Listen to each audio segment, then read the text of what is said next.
क्रिस्त में प्रिय भाई और बहनों, एक बार मैंने मेरे एक दोस्त का शादी में गया और मेरा दोस्त की 2 बहनें हैं।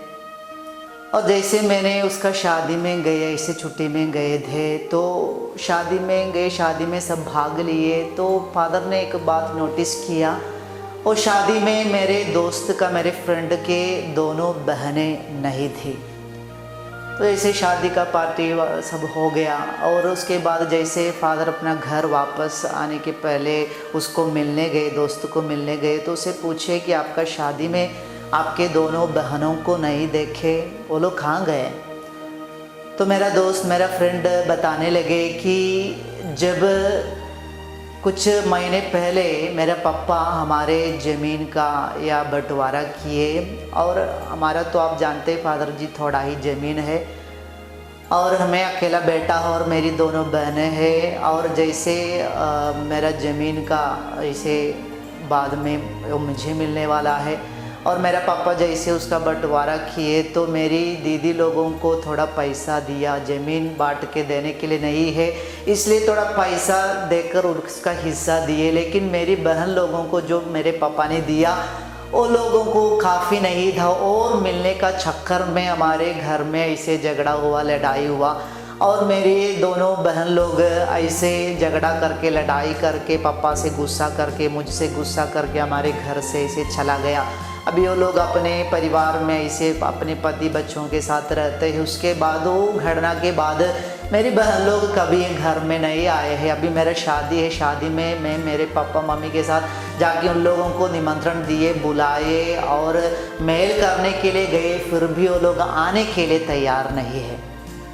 प्यारे भाई बहनों, आज अनेक परिवारों में देखने वाले एक घटना है या एक कार्य है कि भाई बहनों के बीच में या परिवार लोगों के बीच में ऐसे गुस्सा, घृणा, क्षमा नहीं कर पाने का ऐसे बात बहुत सारे परिवारों में हमको देखने को मिलता है। एक दूसरे को क्षमा नहीं कर पाते, छोटे छोटे बातों के लिए कुछ प्रॉब्लम्स हो जाते हैं, उसके बाद मेल करने के लिए या क्षमा करने के लिए हमको नहीं सकते। इसलिए कभी कभी हमारे परिवार ऐसे नरक जैसे बन जाते, एक साथ रहते तो है लेकिन आपस में बातें नहीं करने वाले परिवार के लोग हैं। एक साथ रहते लेकिन आपस में कुछ एडजस्ट करने के लिए, उनको मदद करने के लिए, उनको प्यार करने के लिए नहीं करने का एक परिस्थिति आज हमारे परिवारों में हो रहा है। आज हम 2 भाइयों के बारे में देखने जा रहे हैं जिसके नाम है एसाव और याकूब। इसहाक का 2 बेटे, हमको मालूम है, दोनों का कहानी हमको मालूम है। याकूब अपने भाई एसाव को धोखा देकर चला गया, और हम देखते हैं याकूब अपने भाई को धोखा देकर ऐसे वहाँ से निकल जाते, भाग जाते। जहाँ वो याकूब जाते, याकूब के जीवन में उसके बाद जो भी घटनाएं होता है, जो भी कार्य होते, सब कुछ ऐसे याकूब के विपरीत, विरुद्ध होने वाला कार्य बन जाते। याकूब के जीवन में कोई सफलता हम देख नहीं पाते। याकूब जैसे उसके कुटुंब, उसके कसिन के पास जाते हैं, वहाँ वो धोखा खाते हैं, और खुशी, एक शांति उन दोनों के जीवन में हम देख नहीं पाते। लेकिन कुछ साल के बाद हम देखते हैं याकूब अपने भाई एसाव को मिलना चाहते, अपना देश वापस आना चाहते हैं, और वही आग्रह के साथ वापस आते हैं और एसाव को पहले ही संदेश भेजते हैं, और एसाव को संदेश मिलता है कि उसका भाई आ रहा है, उसके परिवार के साथ वापस आ रहे हैं। तो एसाव अपने भाई याकूब को क्षमा करने के लिए तैयार हो जाते हैं। याकूब को क्षमा करते हुए याकूब को अपने यहाँ, अपने घर में एसाव स्वागत करता है, स्वीकार करता है। एक दोनों भाइयों का एक मिलन वहाँ हम देख सकते हैं। जरूर दोनों के बीच में ऐसे प्रॉब्लम था, समस्या था, ऐसे झगड़ा हुआ था, याकूब ने एसाव को धोखा दिया था। फिर भी जब याकूब अपने गलती को स्वीकार करते हुए अपने भाई के पास वापस आने के लिए, मेल करने के लिए तैयार हो गया, एसाव अपने भाई को इनकार नहीं करते, अपने भाई को वापस स्वागत करने में वो इनकार नहीं करते, खुशी के साथ अपने भाई को स्वागत करते हैं। क्योंकि हमको मालूम है कि ऐसा दोनों को मिलन होता है, दोनों फिर से एक हो जाते हैं और दोनों के बीच में जो प्रॉब्लम दो सोल्व हो जाते, सोल्व हो जाने के बाद वो समस्या में समाधान आने के बाद दोनों के जीवन में ईश्वर का अनुग्रह आते हुए हम देख सकते हैं। प्यारे भाई बहनों, हमारे परिवारों में कभी कभी ईश्वर का ये अनुग्रह हम इसीलिए अनुभव नहीं कर पाते, महसूस नहीं कर पाते हैं कि हम अपने भाई बहनों के बीच में या माता पिता बच्चों के बीच में ऐसे गुस्सा, ईर्ष्या, क्षमा नहीं करने का एक कार्य कभी कभी हमारे परिवारों में हो रहा है। हमको मालूम, हम देखते उत्पत्ति ग्रंथ अध्याय 33 पद संख्या 10 में जब एसाव याकूब को वापस स्वागत करते हैं, स्वीकार करते, याकूब एसाव को देखकर एक बात कहते, अभी मैं तुझ में ईश्वर का दर्शन करता हूँ।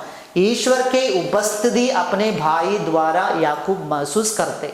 हमारे परिवारों में कभी कभी ईश्वर का ये उपस्थिति महसूस नहीं होने के कारण है कि अपने भाई बहनों में, अपने माता पिता में, बच्चों में ये ईश्वर की उपस्थिति को देखकर उनको क्षमा करने के लिए, उसके वो स्वभाव को स्वीकार करने के लिए कभी कभी हम तैयार नहीं होते हैं। प्यारे भाई बहनों, ईसा मसीह के जीवन में भी हम देखते हैं, ईसा मसीह अपने क्रूस मरण के पहले जब पिता का अनुग्रह को, अपने पिता के महिमा को स्वीकार करने के पहले ईसा मसीह को एक बात मालूम था कि यदि मैं इस दुनिया में मेरे भाई बहनों से मेल नहीं करूँगा तो मेरे पिता के महिमा कभी मेरे जीवन में प्रकट नहीं होगा, मैं वो अनुग्रह का पात्र नहीं बनेगा।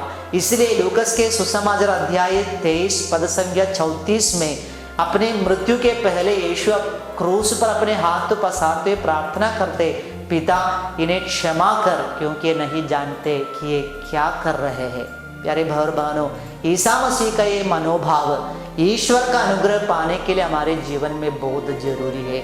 जरूर जब एक परिवार में हम रहते हैं तो छोटे मोटे बातों के लिए इसे झगड़ा लड़ाई होते रहता है, ऐसे प्रॉब्लम, समस्याएं कभी कभी होता है भाई बहनों के बीच में या माता पिताओं के बीच में, बच्चों के बीच में, ऐसे छोटे छोटे बातों के लिए ऐसे प्रॉब्लम्स होता है। लेकिन प्रभु हमसे बताते हैं यदि हम क्रुद्ध हो जाए तो सूर्यास्त तक कायम ना रहे, उसे मेल करे, नहीं तो शैतान को हमारे परिवार में घुसने के लिए एक अच्छा मौका मिल जाएगा। इसलिए प्यारे भाई बहनों, यदि हमारे परिवार में हमको किसी से कोई शिकायत है, गुस्सा है, घृणा है, तो वो छोड़कर एक दूसरे को क्षमा करने के लिए हम तैयार हो जाएंगे, आग्रह करेंगे, जिससे ईश्वर का अनुग्रह हमारे परिवारों में भर जाए। पिता, पुत्र और पवित्र आत्मा के नाम पर आमीन।